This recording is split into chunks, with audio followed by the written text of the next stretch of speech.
Webafowethu kunconywa isenzo segcokama lidodisa umshovukazi oyigidangoma ke lakhe lokuqina ke laphana ke oyigidangoma futhi ke elidala kumagidangoma akhona.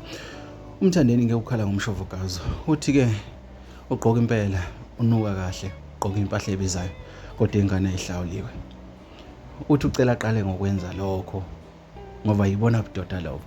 Yebo bafowethu, ake ngiqale ngilibikelela kwesiqiniseko esemuntu abaqala ukusijoyina kuleli khasi ke ngithi sanibonani bafowethu ke ngicela ngakhohle ucela button ka subscribe ke niphinde like lama video ke enginenzela wona. Ukuthi ke kunconywa nanka amazwi ke kaMthandeni ke lapha ke ekhala ngomshovukazi ke ongubaba wabantwana angabashongo ke ukuthi bangaki ke lapha ke wathi ke ubaba wabantwana ke oswenka kakhulu ogqoka futhi impahla ke ezibizayo. Wathi kodwa ke izingane akukho ngisho eyodwa ehlawuliwe. Wathi ke uhujwa yena ngapha kusho uMthandeni igcokama elisha. Le nkulumo bafowethu ke iqonde ngqo kumshovukazi ke lapha ke ayibhekisa ke insizweni ke aphila nayo uMthandeni. Uveze ngokusobala ke ukuthi umshovu ke ugqoka impela muhle empahleni kukho konke kodwa ke abantu bakhuluma izinto eziningi egama likaMthandeni through umshovu ngoba akakahlawuli phela.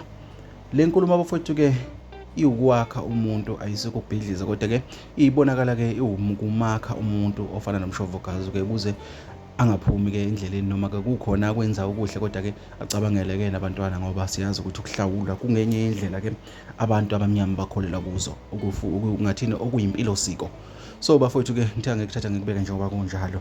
Ngifisa ukuzwa uvo lwakho nangoMthandeni edodisa izinsizwa aphila nazo.